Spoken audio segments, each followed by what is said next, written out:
வணக்கம் உறவுகளே. விஜய் ஒவ்வொரு தடவையும் இந்த பையனை பற்றி நம்ம பேசக்கூடாது அப்படின்னு தான் நம்ம நினைக்கிறோம். ஆனால் பேசுகிற மாதிரியான வேலைகள் நடக்குது. கடைசியாக ஒரு போட்ட வீடியோ கிட்டத்தட்ட 7,000 வீடியோவுக்கு மேலே போயிடுச்சு, 7,000 வியூஸ்க்கு மேலே போயிடுச்சு. சந்தோஷம். ஆனால் வேணாம், என்னோடய ஃப்ரெண்ட்ஸ் என்னோடய நண்பர்களே 2 பேர் திட்டினாங்க. ஏன்டா போட்டு நீ தான் அவரை ரசிப்பியடா, அவர் எல்லாம் பாட்டை ரசிப்ப, டான்ஸை ரசிப்ப, ஒரு அந்த அந்த சின்ன பிள்ளை மாதிரி செய்கிற சேட்டைகள்லாம் ரசிப்பிய, ஏன்டா அப்படி திட்டுற? அது வேறையா, அது வேற. அது நான் அவர் நடிகர், நான் ரசிகன், அது வேற. இப்போ நம்ம கமலஹாசனை நடித்தோம், கமலஹாசனை ரசிக்கிறோம். ஆனால் கமலஹாசன் அவருடைய வரலாறு தெரிஞ்சதுக்கப்புறம் நம்ம அவரை வெறுக்க ஆரம்பிக்கிறோம், மறுக்கிறோம். முதல்ல ஏற்கிறோம், அதுக்கப்புறம் ஏற்க மறுக்கிறோம்.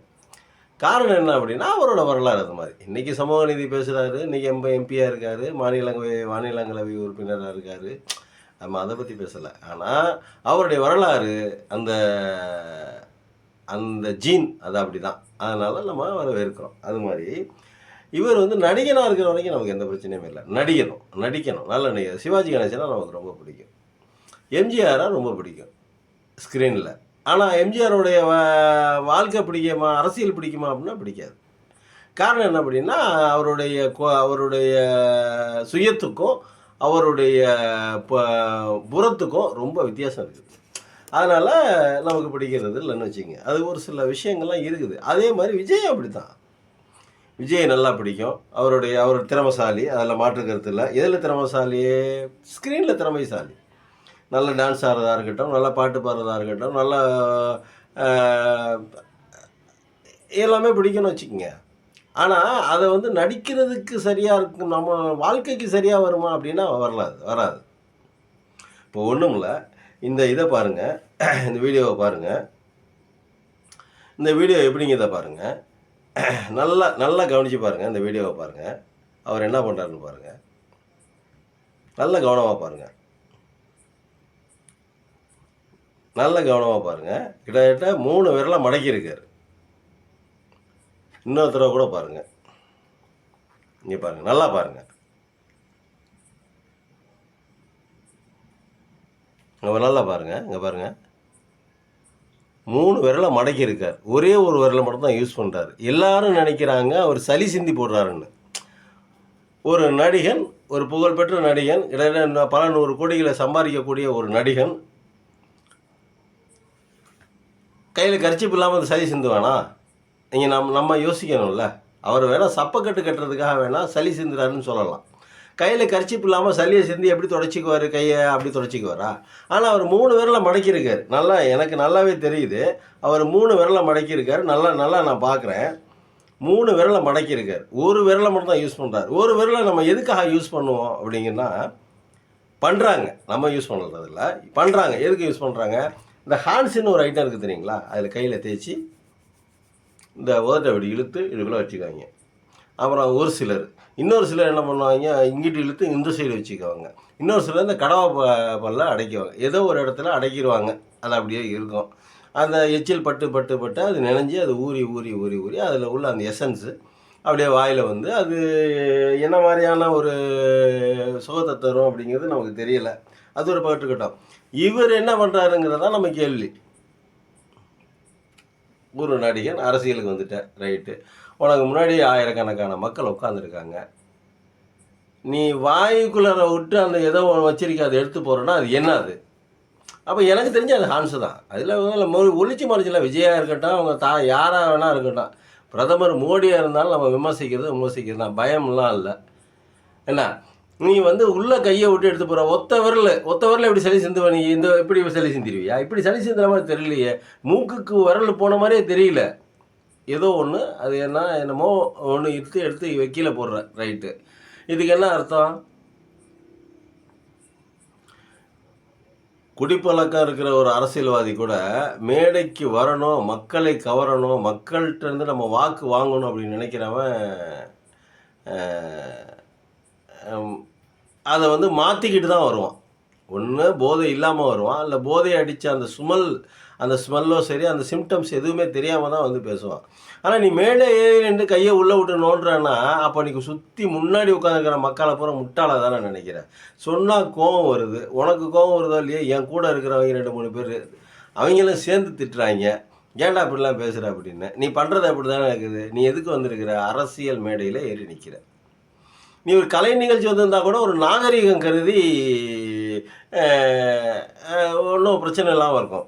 ஆனால் 5000 பேர் 10,000 பேர் கூடி நிற்கிற ஒரு மேடையில் அந்த இடத்துல வந்து நீ வந்து கைக்குள்ளே விரலை விட்டு ஆட்டுற.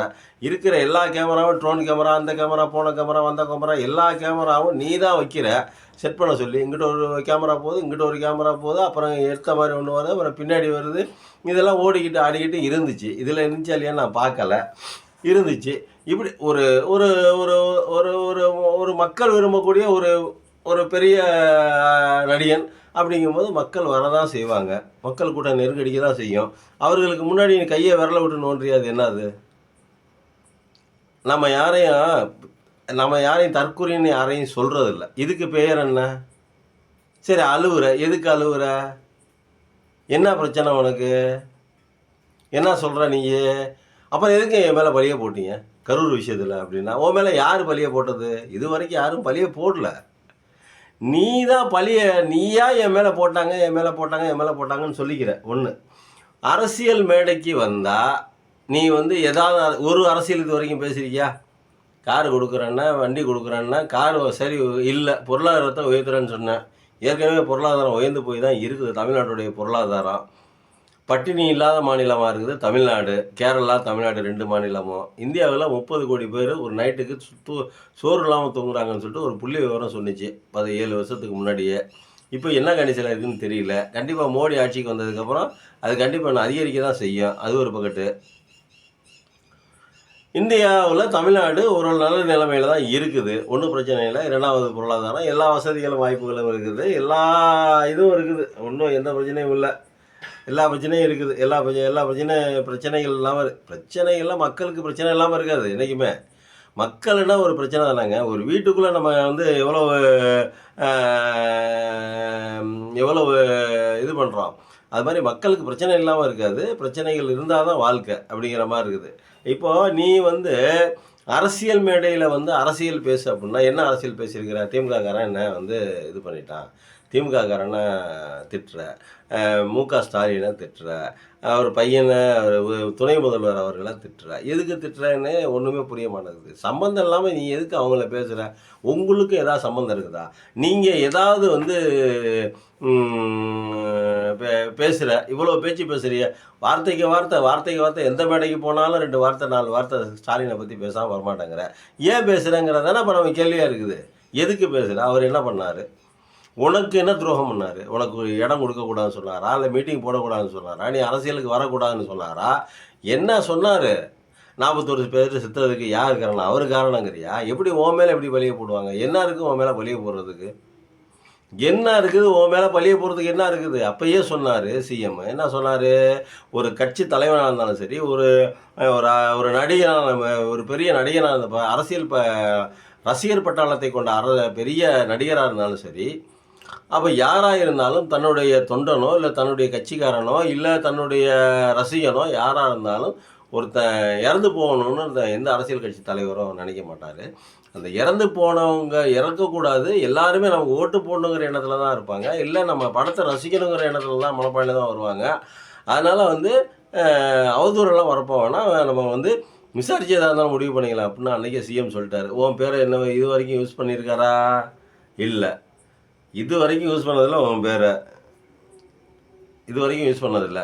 நீ எதுக்கு என்ன அவர் நீ வாண்டடாக ஏறி வண்டியில் ஏறி வடிவேல் காமெடி மாதிரிலாம் இருக்குது நீ பண்ணுறதை பார்த்தா, நீ பேசுகிறத பார்த்தா. அரசியல் பேசுனா பேசுகிற, என்ன பேசுகிற? மக்களுக்கு கார் தரங்கிற, ஜீப்பு தரங்கிற, வண்டி தரங்கிற. சரி, பொருளாதாரத்தை உயர்த்த போகிறேன்னு சொல்லலாம், ரைட்டு. வேற என்ன? இன்னும் அவ்வளோதான் அரசியலா? காரும் ஜீப்பும் தான் முடிஞ்சு போச்சு அரசியலா? பெண்களுக்கு பாதுகாப்பு இல்லைங்கிற. நீ உளவுத்துறை வச்சிருக்கியா? இல்லை நீ வந்து புள்ளி விவர கணக்கெடுப்பாளரா? ஸ்டாட்டிஸ்டிக்ஸ் படிச்சிருக்கியா? என்ன தெரியும் உனக்கு? எதுக்கு நீ வந்து பெண்களுக்கு பாதுகாப்பு இல்லைன்னு எந்த மூஞ்சி வச்சுட்டு சொல்கிற?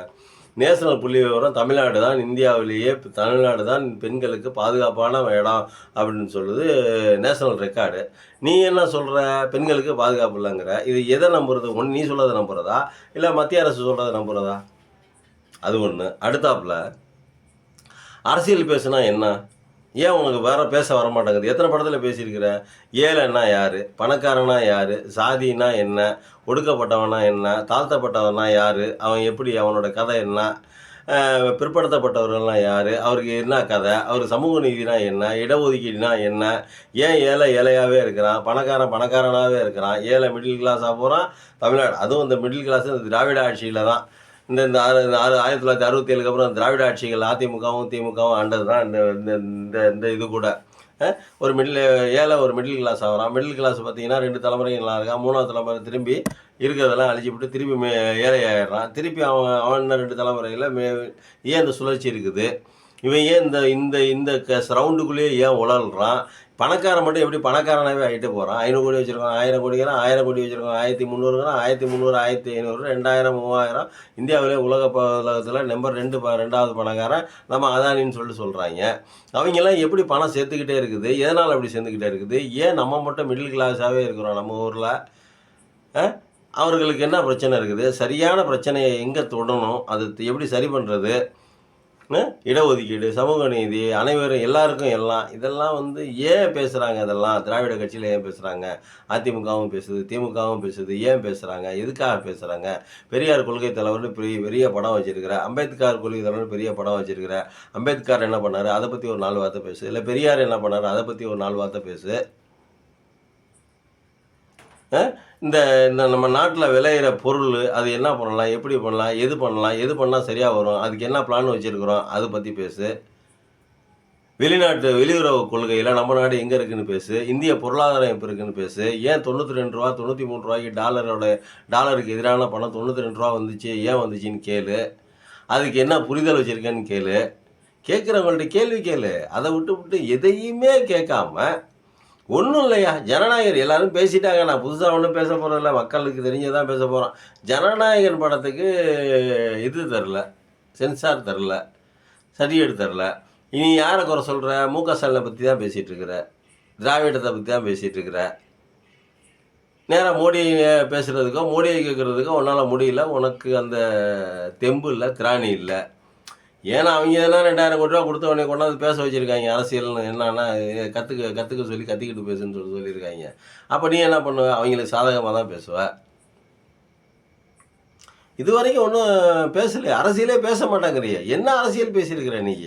என்ன அரசியல் பேசியிருக்க? திராவிட கட்சிகள் 1967 வந்ததுக்கப்புறம் எவ்வளோ சாதனைகள் செஞ்சுருக்குது, எவ்வளோ பேர்த்த முன்னுக்கு கொண்டு வந்திருக்குது, என்னென்னலாம் பண்ணியிருக்குது, படிப்பாளிகள் எவ்வளோ பேர் இருக்காங்க, இது எப்போயிலேருந்து படிச்சிருக்காங்க? இதெல்லாம் 1967க்கு அப்புறம் தான் இந்த படிப்பெல்லாம் இந்த படித்ததெல்லாம். அதுக்கு யார் நமக்கு படிக்கிறதுக்கு உதவி பண்ணியிருக்காங்க? நம்மளுடைய கல்வியை கெடுத்தது யார்? கல்வி எப்படி பொதுப்பட்டியலுக்கு போணுச்சு, மாநில பட்டியலேருந்து பொதுப்பட்டியலுக்கு எப்படி கல்வி போணுச்சு, இதெல்லாம் பேசணும். இதெல்லாம் அரசியல். இதெல்லாம் பேசுனா தானேப்பா உனக்கு ஒரு நாலேஜ் இருக்குது, உன்னை நம்பி நாட்டை கொடுக்கலாம் அப்படின்னு சொல்லுவாங்க. நீ எதுக்கு எடுத்தாலும் திமுக அப்படின்னா நீ என்னடா திமுக கட்சி வேறவன் தான் இப்படி நைட்டில் புலம்பிட்டு கிடக்குற மாதிரி பொண்டாட்டி லவர் பேரை புலம்பிட்டு கிடப்பாங்க பார்த்தீங்களா? நைட்டில் ஏதாவது ஒரு பேரை சொல்லி ராமாயின்னு புலம்புவாங்க பார்த்தீங்களா? தெரியாமல் அவங்களுக்கே தெரியாமல் புலம்பிடுவாங்க தூக்க கழகத்தில். அவங்க அம்மா ரெண்டு மொத்தியே என்ன நான் யார் கண்ட பேரெல்லாம் சொல்கிறேன், என்ன நான் கனவு கண்டியா அப்படின்னு சொல்லிட்டு கேட்கும். அந்த மாதிரி நீ எதுக்கு எடுத்தாலும் திமுக, நைட் அடிஞ்சா திமுக, பகல் அடிஞ்சா திமுக, ஒன்றுக்கு வரலன்னா திமுக, ஆய்வு வரலன்னா திமுக. ஏடா சேவிங் பண்ணனா இதுக்கு திமுக காரங்க தான் காரணம். இப்போ பிரதமர் மோடி அப்படி தான் சொல்லுவார். இவங்களுக்கு ஆகும்னா ஏதாவது ஒரு பிரச்சனைனா உடனே யாரை வேறு அவங்கள மோடியை காப்பாற்றுறது யாருன்னா பிரதமர் ஜவஹர்லால் நேரு, முன்னாள் பிரதமர். இந்திய தலைவன் மட்டும் இல்லை, உலக தலைவன் அவன். அந்த ஆள் என்ன பண்ணிடுவான் அப்படின்னாக்கா 9 வருஷம் ஜெயிலில் இருந்தார் சுதந்திர போராட்டத்துக்காக. இந்த மண்ணினுடைய சுதந்திர போராட்டத்துக்காக 9 வருடங்கள் ஜெயிலில் இருந்தார். அதெல்லாம் ஒரு கின்னஸ் ரெக்கார்டு மாதிரி. ஆனால் மோடி ஒரு நாள் ஜெயிலில் இருப்பாரா அப்படின்னா முடியாது, கஷ்டம். ஏன்னா அவன் அவர் தலைவர், இவர் தருதலை. ஏன்னா அப்படி சொல்லக்கூடாதோ, பிரதமர் இல்லை அப்படி சொல்லக்கூடாதோ, வேறு வழியில் சொல்லணும் தானே தோணுது. அவர் பிரதமர் யார்? ஜவஹர்லால் நேரு பிரதமர். இவர் வந்து நல்லவர் அப்படி வேணால் சொல்லலாமா? சரி ரைட்டு அப்படியே சொல்லிக்குவோம். எதுக்கு வம்பு? அதனால் அப்படி அப்படி இருக்குது. அதனால் அந்த மாதிரி ஒரு தலைவனாக ஆகணும். இப்போ எப்படி காப்பாத்துறாரு அப்படின்னா, இவரு மோடிக்கு ஏதோ ஒரு பிரச்சனைனா உடனே ஜவஹர்லால் நேரு தான் அந்த பிரச்சனைக்கு காரணம். இந்த பிரச்சனை இந்த மாதிரி நடந்ததுக்கே ஜவஹர்லால் நேரு தான். ஒருவேளை ஜவஹர்லால் மட்டும் இல்லைன்னா, இப்போ வந்தே மாதரத்துக்கு ஒரு சுருட்டி விட்டான் பார்த்தீங்களா? வந்தே மாதரம் வந்தே மாதரம் பாடலை ஏன் தேசிய கீதம் ஆக்கலை அப்படின்னா, அது முஸ்லீம்களுக்கு பிடிக்காததுனால தான் நான் வந்தே மாதரம் பாடலை வந்து தேசிய கீதம் ஆக்கலை அப்படின்னு சொல்லிட்டு ஒரு உருட்டி விட்டு போகிற போக்கில் அடி நேருவை அடி தட்டி விட்டு போயிடாரு. இவருக்கு ஒரு பிரச்சனை என்ன அப்படின்னா, இவருக்கு என்ன ஒரு விஷயம் தெரியாதுன்னா, நீ எவ்வளோதான் குட்டிக்கரணம் போட்டாலும் நேரு மாதிரி உன்னால் பேர் வாங்க முடியாது. 9 வருஷம் ஜெயிலில் இருக்க முடியுமா உன்னால் சுதந்திர போராட்டத்துக்காக? எந்த சுகமும் இல்லாமல், எந்த விதமான சுகமும் இல்லாமல் கிட்டத்தட்ட 100 வருஷத்துக்கு முன்னாடி அந்த ஜெயிலெலாம் வேறு ஜெயிலு வேற மாதிரி வேறு மாதிரி இருக்கும். கொடுமைனா கொடுமை, கொடூரம்னா கொடூரம். அவ்வளவு கொடுமையான காலகட்டங்கள் அதெல்லாம். அந்த மாதிரி சிறையில் அவ்வளோ கொடுமைப்படுத்துனாங்க வெள்ளைக்காரன். அந்த இதுலேயே 9 வருஷம் இருந்தார். அப்போ இவருக்கு ஏதோ ஒரு பிரச்சனைனா உடனே மோடி மேலே டகார்னு இவர் மோடி போய் என்ன பண்ணுவார், நேரு மேலே கொண்டு போய் பள்ளியை போட்டுருவார். நேரு தான். அதே மாதிரி நீ என்ன பண்ணுற, ஊனா நீ வந்து திமுக மேலே பள்ளியை போட்டுருவ. எதுக்குடா திமுக மேலே பழிய போடுறான்? அவங்க என்னடா பண்ணாங்க? 41 பேர் கிட்டத்தட்ட 51 பேரை கொண்டு இருக்க. 51 பேர் கொலைக்கு திமுக தான் காரணமாடா, முதல்வர் வந்தால் கொண்டாரு அப்படி நம்ம கேட்டால் அதுக்கு பதில் சொல்ல மாட்டாங்கன்னா, தனியாக மேடையில் ஏறி அழுகுறான். அது ஹான்ஸை போட்ட மாதிரி உள்ளே கையை ஓட்டு எடுத்து கீழே போடுறான். சளி சிந்துறான்னு சொல்லிட்டு அவனை சப்பக்கட்டு கட்டாதீங்க. அவன் சளி சிந்துற மாதிரி இருந்தால் கையில் பேப்பர் வச்சுருப்பான், கரிச்சி வச்சுருப்பான். கரிச்சி வச்சுருப்பானா வச்சுருக்க மாட்டானா ஒரு நடிகன்? சளி வருமே, மூக்கு சிந்துனா சளி வருமே, சளியை எப்படி துடைக்கிறது? இப்படி சட்டையில் துடைச்சிக்குவானா? அவ்வளோ பெரிய ஸ்டேஜில் அது என்ன மாதிரியான ஸ்டேஜ்? நீ எங்கே நிற்கிற நீ முதல்வர் வேட்பாளருக்கு நிற்கிற, நீ எப்படி ஒரு கண்ணியமாக நடந்துக்கணும் அப்படிங்கிற ஒரு சின்ன தரம் கூட தெரியல. நீ எப்படி முதல்வராகி இந்த நாட்டு மக்களை எப்படி காப்பாற்ற போகிற? ஆன்ஸும் என்னமோ போட்டிருக்கிற, அது சரியாக தெரியல. வீடியோவில் ஒரு இது கொடுத்து மறைச்சிட்டாங்க அப்படியே ரவுண்டாக. அதை மட்டும் அது முழுசாக காட்டியிருந்தாங்கன்னா பிரச்சனைலாம் வந்திருக்கும். கையை உள்ளே விட்டாரா, வாயில் விட்டாரா, இல்லை பல்லு விளக்குனாரா அப்படிங்கிறது அப்போ தான் தெரியும். மூக்கு சிந்துனாரா அப்படிங்கிறது அப்போ தான் தெரியும். அப்போது என்ன சொல்ல வரா, முன்னாடி உட்காந்துருக்கிற 5000 பேர்த்து எவ்வளோ கேவலமாக நினச்சிருப்பான். எவ்வளோ கேவலமாக நினச்சிருவான். முன்னாடி உட்காந்துருக்கிற 5000 பேர் நம்மளை பார்க்க வந்திருக்காங்களே, நம்ம இந்த வேலையை செய்யலாமா, இது ஒரு சின்னத்தனமான வேலையா இல்லையா, அதெல்லாம் வந்து நம்ம அந்த யோசனையெல்லாம் இருக்காதா? எதுவுமே இருக்காதா?